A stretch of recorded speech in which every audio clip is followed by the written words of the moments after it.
Olá, dando continuidade à nossa dependência de Física 3, nós agora iremos fazer uma aplicação prática de tudo que nós falamos até aqui. Relembrando que nós falamos em força, em carga, em campo, em potencial. Reunindo tudo isto, poderíamos nos perguntar, já que conhecemos a fenomenologia associada ao comportamento de uma carga elétrica, poderíamos tirar proveito desta fenomenologia de forma prática, de forma tecnológica? A resposta é sim. Basicamente, todos os equipamentos elétricos e eletrônicos que utilizamos hoje se baseiam no capacitor. Quando você seleciona a estação de rádio do seu gosto lá no equipamento de som do seu carro, você está usando um capacitor. Quando um médico socorre um paciente acidentado numa rodovia e precisa ressuscitá-lo, reanimá-lo, dando choques no tórax do paciente, esse médico está usando um capacitor. Então, o que é um capacitor? É um dispositivo que, quando inserido num circuito elétrico, armazena carga elétrica. Vamos na sequência? Se o capacitor armazena carga elétrica, ele armazenará energia elétrica. De que forma isto será feito? Olhemos para esta figura. Aqui nós temos duas placas, uma de frente para a outra. Essas duas placas foram construídas em material condutor de eletricidade. Um metal, por exemplo. Observe que à esquerda ligamos a placa por um fio ao polo positivo de uma pilha, de uma bateria. À direita, ligamos a placa da direita por um fio ao polo negativo desta pilha. Ora, o polo positivo vai agir nos elétrons livres da placa da esquerda, atraindo esses elétrons para si.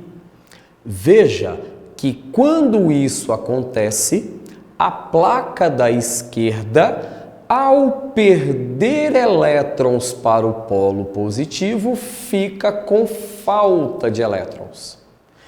Esses elétrons viajam para a placa da direita. A placa da direita fica com excesso de elétrons. Ora, o que aparece entre as placas? Um campo elétrico. E este campo é devido à distribuição de cargas em falta na placa positiva e em excesso na placa negativa. Já sabemos que uma distribuição de cargas produz um campo elétrico. Então, entre essas duas placas, surge um campo elétrico. Surge uma região do espaço modificada pela presença de uma carga elétrica.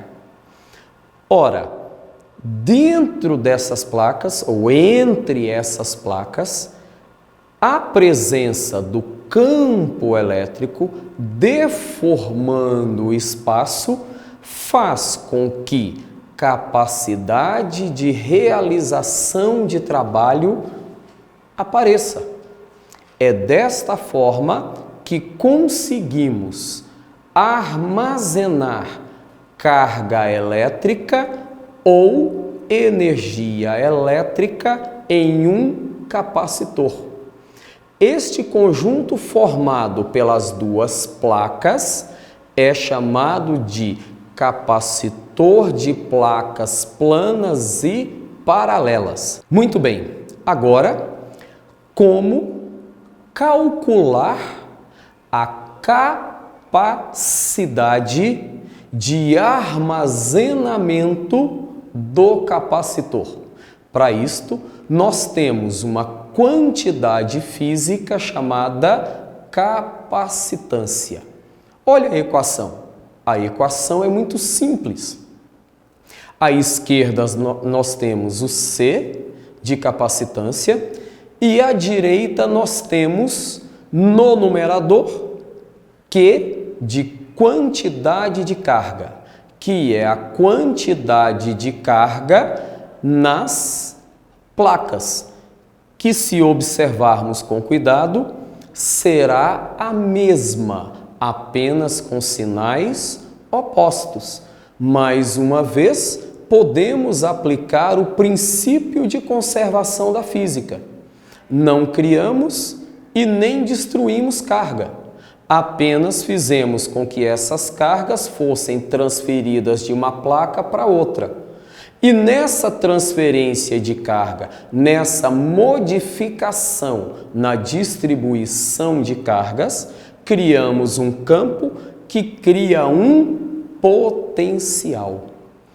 Note que no denominador temos uma diferença, lembrando que o delta é uma operação matemática que nos leva a uma diferença.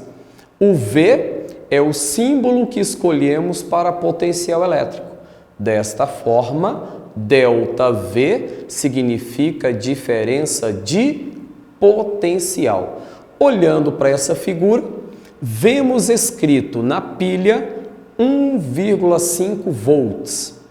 Esse ΔV é esse 1,5 volts, que a gente chama de diferença de potencial. Bom, se agora sabemos o que é capacitor e sabemos para o que ele serve, nós então podemos pensar em potencializar o armazenamento de energia elétrica no nosso sistema. Exemplificando, existe uma ideia já bastante de se tentar aproveitar a carga presente nos raios, nas descargas atmosféricas, para realizar trabalho. A ideia seria capturar esse raio, capturar essa carga elétrica e jogá-la em um capacitor.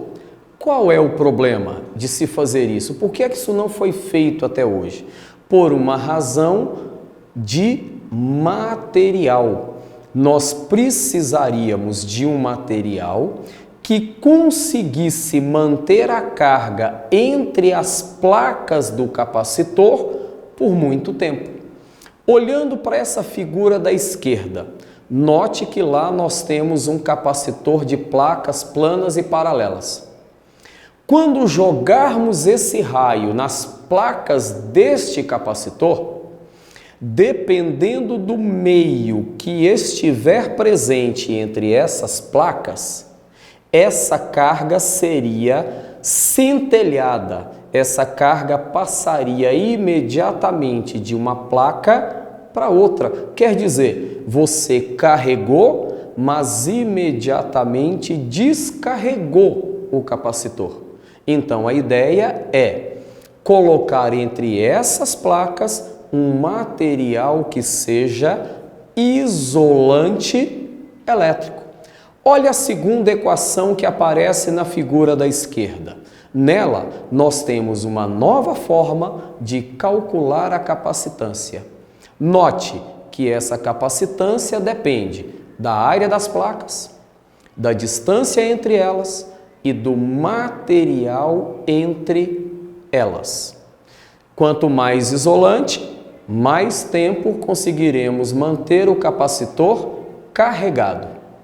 Agora, na figura da direita, nós temos as duas maneiras pelas quais podemos combinar capacitores.